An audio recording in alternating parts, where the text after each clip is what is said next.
Welcome children, this is Vikesh from Mount Literacy School Jhansi. As you know that we are discussing the chapter number 3, that is fiber to fabric, and today is our last video of this chapter. As you know, in the last video we have discussed the life cycle of a silk moth, in which we have discussed there are the 4 stages in their life cycle. Adult moth lays the egg, this is about 3 to 400. Then the eggs will convert it into the larva. Larva will eat only and only the mulberry leaves. After eating the mulberry leaves, it start forming a cocoon with the help of their saliva, and after the cocoon, after the 2-3 weeks, this cocoon will convert it into the adult silk moth. So this all stage we have discussed in the previous lecture. So now we are moving to the another part, that is the sericulture. So what are the sericulture? As you know that in the previous video we have discussed about the life cycle of a silk moth, and the silk moth after the cocoon, how the silk are obtained from the cocoon. This whole process is come under the sericulture, and sericulture means rearing of a silkworm for silk production is called sericulture. Sericulture means silk के लिए cocoon या पूरी silk process को complete करना. It is very complex and lengthy process. The healthiest moths are chosen for breeding and laying the eggs. If you can see, this is a silk moth and it is laying the eggs. The first step involves washing the silkworm egg that had been stored. The egg hatches only once a year in spring season only. After the egg hatch and larvae are spread out on a tray to grow. Means it is not in natural process, it is under the human observation. That's why they can take the egg into the tray to grow. They are feed chopped.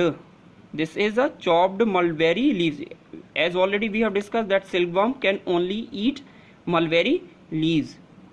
They are fed chopped mulberry leaves for 20 to 35 days.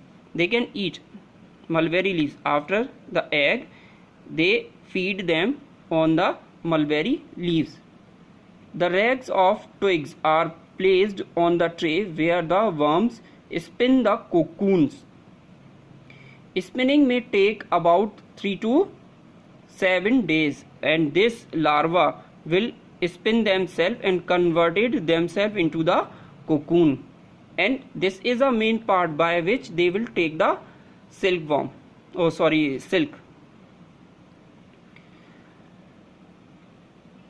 After which the cocoon are put into the hot water. You can see eggs, larva. The larva will convert it into the cocoon, and this cocoon will boil into the hot water. This kill worms and loosen the filament. When bee worm, what will happen? This can kill all the larvae which is present inside the cocoon. The reason behind this, if they will not kill the larva, what will happen? After 2 to 3 weeks, they are completely converted into the adult moth and they will break the cocoon. And if they break the cocoon, that means you will not get the silk thread from the cocoon because it can break. The filament are taken out from the cocoon by the process called reeling.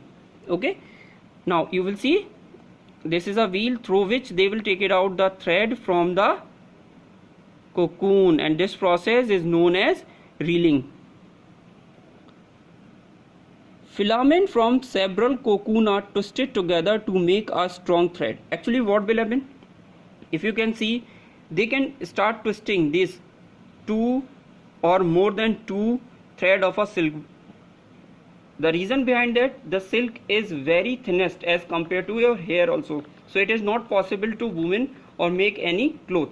That's why they are taking 2 to 3 thread of the silk, then they will twist it together. जैसे लड़की अपनी चोटी बनाती है वैसे ही, like that they can also twist it that silk thread, and then only it will make a thick silk thread. Okay, so filament from several cocoon are twisted together to make strong thread which is wound on a reel. Reel is means जैसे आप पतंग के लिए चरखी होती है ना, उसी तरह से that is also a reel. The thread are then dried and woven into the silk fabric.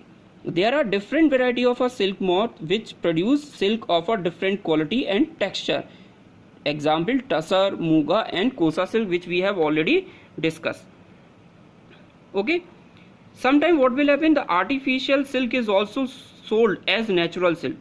In the market there are so many duplicacy is also there, so you cannot easily identify that it is a pure silk or the artificial. So how you will check it out? The difference between the two can be found out by burning a small piece of a fabric. Artificial silk, when one smell like a burnt paper. When you will burn artificial silk, it will smell just like a paper you have burned. But natural silk, when one smell like a burning of hair. If you burn your hair, you will get some kind of a smell. The same kind of a smell you will find out into the silk. So this is how you can differentiate between the natural and artificial silk.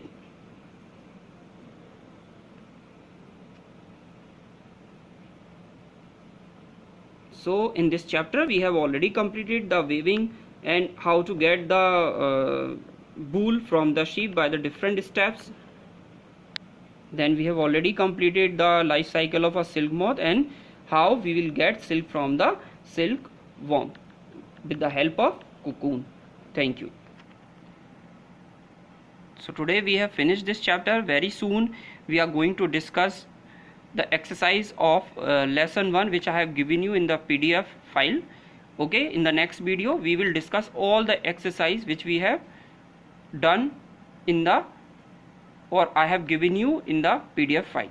Thank you.